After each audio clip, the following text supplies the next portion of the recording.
नमस्कार दोस्तों, साहित्य सृजन कार्यक्रम में आपका बहुत बहुत स्वागत। आज की कड़ी में मैं आपको बताऊंगी शोध प्रबंध लिखते समय किन किन बातों का ध्यान रखना चाहिए। तो मैं शुरू करती हूँ। शोध ग्रंथ थीसिस जो लोग पीएचडी करते हैं उन्हें शोध ग्रंथ लिखना बहुत जरूरी होता है। बहुत जरूरी क्या समझिए, यह एक आवश्यक तत्व है, आवश्यक है शोध ग्रंथ लिखना जो लोग पीएचडी करते हैं। पीएचडी यानी डॉक्टरेट ऑफ फिलॉसफी, दर्शन शास्त्र। शोध ग्रंथ या थीसिस, इसके लिखने से पहले आप जान लीजिए रिसर्च का मतलब क्या है। रिसर्च यानी सर्च का रिसर्च यानी बार बार खोज। कई बार क्या होता है, कोई तथ्य पता होता है लेकिन उसको नए सिरे से खोजा जाता है तो उसके नए परिणाम हासिल होते हैं। तो इसीलिए बार बार शोध किया जाता है और शोध की बहुत बहुत महत्ता है, क्योंकि कई समस्याएं ऐसी होती हैं, हम बार बार शोध करते हैं तो पता चलता है इस समस्या का निवारण क्या है, इस समस्या का समाधान क्या, इसीलिए शोध किए जाते हैं। और भारत में अब इन शोध की तरफ, इस शोध की दिशा में बहुत कदम उठाए गए हैं, सरकार ने भी बहुत उठाए हैं, क्योंकि समस्याएं बहुत हैं, उनके समाधान नहीं मिल पाते। तो जो शोध करते हैं वे अवश्य किसी न किसी निष्कर्ष पर पहुंचते हैं और वे वैज्ञानिक दृष्टिकोण अपनाते हैं। वैज्ञानिक प्रविधियों को अपनाकर ही शोध के सही परिणाम पर पहुंचा जाता है। तो आज मैं आपको इसके बारे में बता रही हूँ। देखिए, 2-3 तरह के होते हैं, मैं आपको बता देती हूँ। शोध ग्रंथ, बार बार खोज, इसका यही मतलब है। शोध आलेख क्या होता है, लघु शोध प्रबंध क्या होता है, और शोध प्रबंध या शोध ग्रंथ कह सकते हैं उसको, क्या होता है। शोध आलेख ये बहुत जरूरी होता है, इसे रिसर्च पेपर भी कहते हैं। जब भी आप शोध करते हैं, शोधार्थी जो होते हैं उन्हें जरूरी होता है किसी पत्रिका में उनका रिसर्च पेपर प्रकाशित होना चाहिए।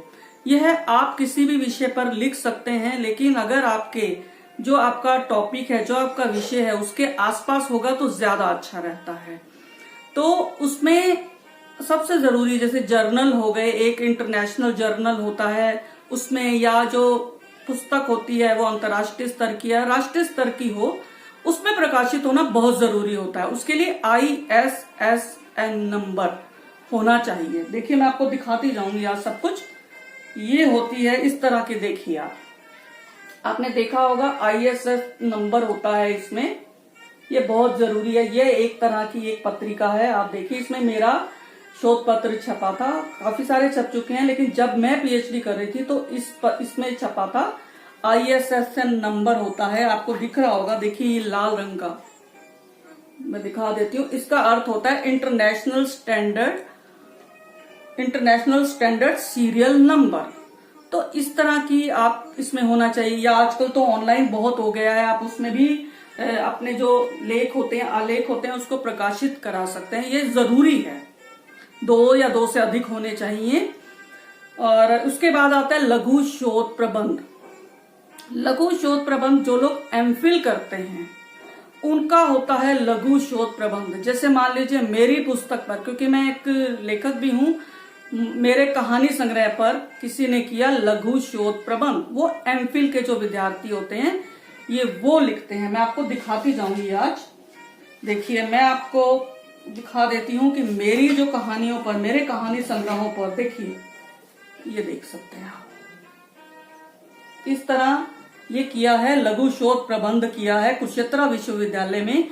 क्या गुनाह किया कहानी में, मध्य वर्गीय चेतना, इसमें किया है, रोशनी देवी हैं, इन्होंने किया था लघु शोध प्रबंध। देखिए, आप इसकी मोटाई देख लीजिए, आपको अंतर पता चल जाएगा कि शोध प्रबंध और लघु शोध प्रबंध में क्या अंतर है। इस तरह होते हैं ये लघु शोध प्रबंध।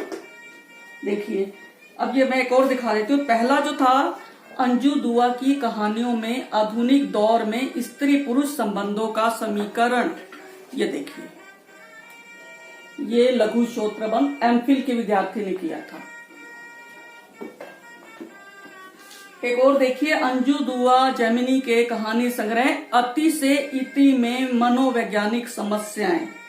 ये भी लघु शोध प्रबंध है। ये किया है अनुसंधान केंद्र धारवाड़, दक्षिण भारत में है ये यूनिवर्सिटी से। ये देखिए, मैं आपको दिखा देता हूँ। ये देखिए, इसे बोलते हैं, इसकी मोटाई भी देखिए कम है। अब मैं आपको दिखाऊंगी, इस तरह से मैं आपको दिखाती जा रही हूं, इससे आपको पता चल जाएगा अंतर क्या है। अंजू दुआ जेमिनी की कहानी कला, ये भी एक विषय है लघु शोध प्रबंध का, क्योंकि इसमें देखा होगा आपने एक ही पक्ष लिया है, एक ही तत्व लिया है, एक ही समस्या छोटी होती है, इनके पेज भी कम होते हैं। और अब देखिए, अब मैं आपको दिखाऊंगी जो मैंने किया था, चित्रा मुदगिल के कथा साहित्य में संघर्ष और संचेतना। ये देखिए, ये होती है पीएचडी। आप मोटाई देख रहे हैं ना, मैं आपको दिखाती हूँ। ये देखिए, ये देखिए, ये है थीसिस, इसको बोला जाता है शोध प्रबंध, शोध ग्रंथ। ये देखिए, ये आपको देखना बहुत जरूरी था। और अब मैं आपको दिखाऊंगी कि मैंने अभी आपको लघु शोध प्रबंध के बारे में बता दिया, और अब मैं आपको दिखाऊंगी, मैंने एक स्टूडेंट को कराई है शोध प्रबंध यानी पीएचडी। ये देखिए, ये मेरे द्वारा कराई गई है। और एक और दिखा देती हूं आपको, जो एक मिस्टर विवेक श्री विवेक गुप्ता जी हैं, इन्होंने जयपुर राजस्थान से की है अंजू दुआ जेमिनी की कहानियों में नारी संवेदना और नारी संचेतना। ये शोध प्रबंध देखिए आप, कितना मोटा है, देखा आपने। इससे क्या है, आपको काफी कुछ पता चल जाएगा। देखिए, और अब मैं दिखाती हूँ आपको संक्षेपिका, ये पतली सी, देखिए समरी बोलते हैं इसको, ये भी बहुत जरूरी होता है। एक तो आप शुरू में प्रपोजल लिखेंगे, अब मैं आपको आगे बताती हूँ मूल तत्व क्या क्या होते हैं। देखिए 5 होते हैं, मैं आपको बोर्ड बाद में दिखा दूंगी। नंबर 1, क्या है, क्यों है, कैसे है, वर्तमान। ये सभी आपको लिखना होगा कि ये समस्या क्या है, ये समस्या क्यों है, ये समस्या कैसे है। और नंबर 4 है क्या होगा। अब देखिए ध्यान से, क्या होगा, आप शोध कर रहे हैं, इसका मतलब आप बताना चाहते हैं कि क्या होगा। और नंबर 5वां बहुत ही जरूरी, क्या होना चाहिए। क्या होगा, क्या होना चाहिए, ये दोनों भविष्य काल में जाएंगे। यही दोनों शोध करने हैं आपने।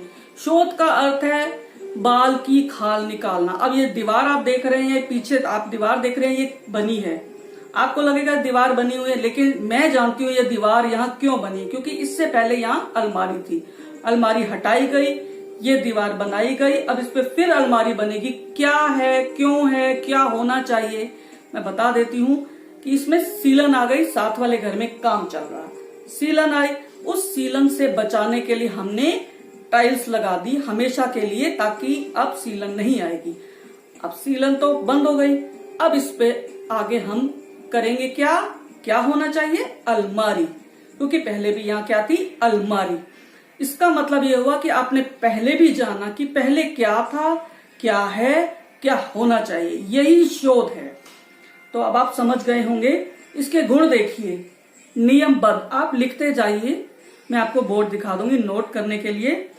नियमबद्ध तार्किक प्रक्रिया, ये तर्कों पर चलती है, शोध हमेशा तर्कों पर चलेगा। वैज्ञानिक दृष्टिकोण होना चाहिए, विश्वसनीय प्रविधियों का प्रयोग करेंगे आप। इसकी कई प्रविधियां होती हैं, या आपको आपके गाइड बता देंगे, तो उसी के उसका प्रयोग करेंगे ताकि आप उसको रिसर्च कर सके, आप उसको दिखा सके, कोई भी इसको दिखा, मतलब आप इसको जांच सकते हैं, कोई भी इसको जांच सकता है। और उसके बाद बहुत जरूरी है निष्कर्ष, आप क्यों शोध कर रहे हैं, क्या निष्कर्ष निकलेगा, क्या उद्देश्य पूरा होगा, ये बहुत जरूरी है। इससे नवीन ज्ञान की प्राप्ति होती है। और इसके अंग देखिए, मैं आपको बहुत जरूरी बात बताने जा रही हूं कि विषय क्या चुनेंगे। सबसे बड़ी समस्या विद्यार्थी शोधार्थी के सामने यही आती है, उसे पता ही नहीं होता विषय क्या चुने। बहुत जरूरी 2 बातें, रुचि अनुसार और क्षमता अनुसार। मान लीजिए आपकी रुचि साहित्य पढ़ने में, आपको कोई राइटर बहुत अच्छा लगता है। देखिए पुराने जो राइटर्स है, पुराने लेखक हैं, उन पर बहुत शोध हो गया। अगर आप कुछ नई चीज शोध करना चाहते हैं तो ही आप करिए, नहीं तो आप नए लेखकों को लीजिए, उन पर शोध कीजिए, उनकी रचनाओं पर शोध कीजिए। इससे क्या है कि नए लेखक, उनका नया दृष्टिकोण समाज के सामने आएगा। तो रुचि क्या है, उसके बाद क्षमता। मान लीजिए आपने शोध का विषय कुछ पुराना ले लिया और आपको किताब नहीं मिल रही, आपको कोई आंकड़े नहीं मिल रहे, तो आपका बेकार जाएगा। इसलिए क्षमता होनी चाहिए कि आपको वो उपलब्ध भी होगा स्रोत या नहीं होगा, ये तो आप जान लीजिए। उसके बाद है जी परिकल्पना, हाइपोथेसिस, बहुत ही जरूरी। ये पहले किया जाता है, शोध से पहले एक ढांचा तैयार किया जाता है। आप कोई इमारत खड़ी करते हैं तो एक ढांचा तैयार करते हैं, ऐसे ही परिकल्पना, उसके अंदर अनुभव, पूर्व शोध के क्या परिणाम थे, और वो सब लिखा जाता है कि आप कैसे करेंगे। उसके बाद है विधि, कि वर्णनात्मक है, तुलनात्मक है, किस तरह की विधियां कई होती हैं, ये आपको बता देंगे कि आपके शोध का विषय क्या है, उसी के अनुसार तो आप विधि चुनेंगे। ऐसे ही आंकड़े, तथ्य हैं, वो कहां से इकट्ठा करेंगे। किताबें पहले होनी चाहिए, प्राथमिक जो होते हैं स्रोत, सबसे पहले तो उन्हें इकट्ठा करना चाहिए। और उसके बाद होता है निष्कर्ष। उद्देश्य 5-6 से ज्यादा मत लिखिए, ज्यादा 10-10 लिख देंगे तो कई बार क्या होता है, 1-2 उद्देश्य पूरे नहीं होते तो वो आपका नंबर कटते हैं, आपका बेकार चला जाएगा। ऐसे ही निर्देशन, जो गाइड बोलता है उसकी बात सुने। कई बार क्या होता है, आधी लोग थीसिस लिख देते हैं, जब गाइड के सामने पेश की जाती है वो बता देता है कि ये आपने अनावश्यक लिखा है, काट छाट हो जाती है, तो फिर बुरा लगता है शोधार्थी को कि पहले क्यों नहीं बताया। थोड़ा थोड़ा काम करते जाइए, निर्देशक को दिखाते जाइए। ऐसे ही चरण मैंने बता दिए। एक विषय होता है परिकल्पना, शोध ग्रंथ लिखेंगे, रिसर्च पेपर के बारे में मैंने बता दिया आपको, पीपीटी तैयार कराते हैं, आजकल ऑनलाइन का जमाना है, पीपीटी जरूर तैयार कराते हैं। और फिर एक समरी, जो मैंने आपको दिखाया वो जरूर लिखनी चाहिए, समरी जरूर लगाते हैं। इसके बाद एमएलए और एपीए मेथड होता है। देखिए एमएलए होता है मॉडर्न लैंग्वेज एसोसिएशन, ये साहित्य और कला में इस्तेमाल होता है ज्यादातर। और एपीए इस्तेमाल किसमें करते हैं, अब एपीए अमेरिकन साइकोलॉजिकल एसोसिएशन, ये सोशल साइंसेज में ज्यादा इस्तेमाल होता है। और अब मैं आपको ध्यान देने योग्य कुछ बातें बताने जा रही हूँ। डबल स्पेस में एक तो करेंगे, जब भी आप टाइप करेंगे डबल स्पेस में बनेगी। 12 फॉन्ट साइज होना चाहिए। प्लेगरिज्म चेक कर लें, नकल ना करें, प्लेगरिज्म में पकड़ा जाएगा। और गलती सुधार करें। अक्सर क्या मैंने देखा है, लोगों के जो शोध ग्रंथ होते हैं उसमें प्रूफ की गलतियां चेक ही नहीं की जाती, तो शोधार्थी की जिम्मेदारी बनती है कि गलतियां चेक करें, उनको सुधार के ही बनाएं। विषयानुसार लेखन करें। कई बार क्या होता है, पता ही नहीं चलता, वो इतना फैला देते हैं। अनावश्यक तथ्यों का संग्रह नहीं होना चाहिए। जो आपका टॉपिक है, जो आपका हाइपोथेसिस है, जो आपने चैप्टराइजेशन किया है, उनको बांटा है कि हम ये उसी पे ही, उसी के इर्द गिर्द घूमते रहें। अपना ज्यादा ज्ञान इसमें ना दिखाएं, क्योंकि वह काट दिया जाएगा निर्देशक के द्वारा। अनावश्यक चीज नहीं आएगी इसके अंदर। और संबंधित सामग्री का अध्ययन जरूर करें। आपके पास समय की कमी रहती है, मैं जानती हूँ ये बात, लेकिन शोधार्थी को समझ लेना चाहिए कि कम से कम 3 साल तो लगाने, 3 से 4 साल, 5 साल, इतने 4 साल में भी हो जाए थीसिस तो बहुत अच्छी बात है। 3 साल में वैसे कोशिश करनी चाहिए। इसके लिए शुरू से ही अपने वक्त को ऐसा मैनेज करें कि आपको रोज थीसिस लिखने के लिए आपको समय मिले। श्रम करें, इसमें समय सीमा का ध्यान रखें। ये सब मैंने आपको बता दिया है और ये आप नोट कर सकते हैं। ये देखिए, ये सभी वही चीजें हैं जो मैंने आपको पढ़ाई है। समय सीमा का ध्यान रखें, फॉन्ट साइज 12, डबल स्पेस में होना चाहिए, गाइड की बात सुने, हाइपोथेसिस तैयार कर लें, पढ़ें जरूर। सामग्री को पढ़ना बहुत जरूरी है। और बिब्लियोग्राफी में भी ध्यान रखें कि आप जिन पत्र पत्रिकाओं का उदाहरण ले रहे हैं कि वे उपलब्ध भी हैं या आप हवा में बात कर रहे हैं, ऐसा नहीं होना चाहिए। यथार्थ पर टिका होता है शोध प्रबंध। देख लीजिए आप, ये बहुत जरूरी है। मुझे लगता है आपने नोट कर लिया, अगर आपने मेरी पूरी बात सुनी होगी तो मैं उम्मीद करती हूं कि अब आप इसमें सक्षम हो गए होंगे। जो भी आपकी समस्याएं हैं आप मुझे कमेंट्स में दे सकते हैं ताकि मैं उनका समाधान करूं। तब तक के लिए धन्यवाद।